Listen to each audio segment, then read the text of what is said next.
C ചലഞ്ചിൻ്റെ പുതിയൊരു വീഡിയോയിലേക്ക് ഏവർക്കും സ്വാഗതം. അപ്പോൾ നമ്മളിപ്പോൾ +1 NCERTയിലെ ക്ലാസ്സുകളാണ് ഡിസ്കസ് ചെയ്തുകൊണ്ടിരിക്കുന്നത്. അതായത് ഗാന്ധിജിയുടെ ഇന്ത്യൻ സ്വാതന്ത്ര്യ സമരത്തിലെ പങ്ക്, ഈ ഒരു ഭാഗത്ത് വരുന്ന കാര്യങ്ങളാണ് നമ്മൾ പറയുന്നത്. അപ്പോൾ ഇന്ന് നോക്കാൻ പോകുന്നത് കേദാ സത്യാഗ്രഹം, 1918 നടന്ന കേദാ സത്യാഗ്രഹത്തിനെ കുറിച്ച് നടന്ന കാര്യങ്ങളാണ്. അപ്പോൾ ഇവിടെ പറയുന്നത് എന്താണെന്ന് വെച്ചാൽ, ഗുജറാത്തിലെ കേദാ ജില്ലയിൽ വ്യാപകമായ കൃഷിനാശം സംഭവിച്ചു. ഇത് ദാരിദ്ര്യം വർദ്ധിക്കുന്നതിന് കാരണമായി. പ്രസ്തുത കാലയളവിലെ നികുതി നിർണയം ഒഴിവാക്കാൻ ജനങ്ങൾ ആഗ്രഹിച്ചിരുന്നു. നിലവിലുള്ള നിയമപ്രകാരം ഉൽപ്പാദനം 4 അണയ്ക്ക് തുല്യമോ അതിൽ താഴെയോ ആയാൽ ആ വർഷത്തെ നികുതി വിലയിരുത്തലിൽ നിന്ന് അത്തരം കർഷകരെ ഒഴിവാക്കാമെന്ന വ്യവസ്ഥയുണ്ടായിരുന്നു. എന്നാൽ ക്ഷാമം വിലയിരുത്താൻ എത്തിയ അന്വേഷണ ഉദ്യോഗസ്ഥർ തെറ്റായ സ്ഥിതിവിവരങ്ങൾ നൽകിയാൽ കർഷകർക്ക് ആനുകൂല്യങ്ങൾ ലഭിച്ചില്ല.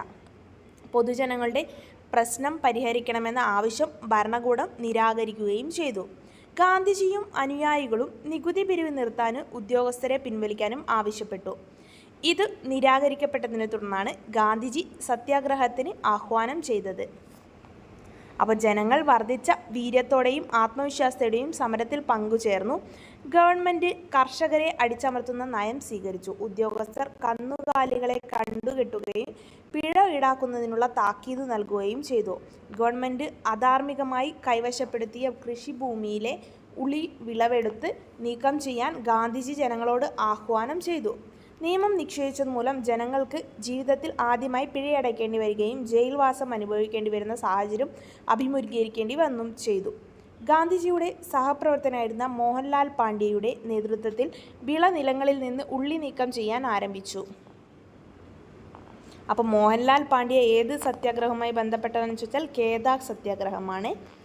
ഈ ഒരു സംഭവം ജനങ്ങളുടെ ആവേശം വർദ്ധിപ്പിക്കുകയും അവരുടെ ധീര നേതാക്കളെ അനുഗമിച്ചുകൊണ്ട് ജാഥകൾ സംഘടിപ്പിക്കുകയും ചെയ്തു.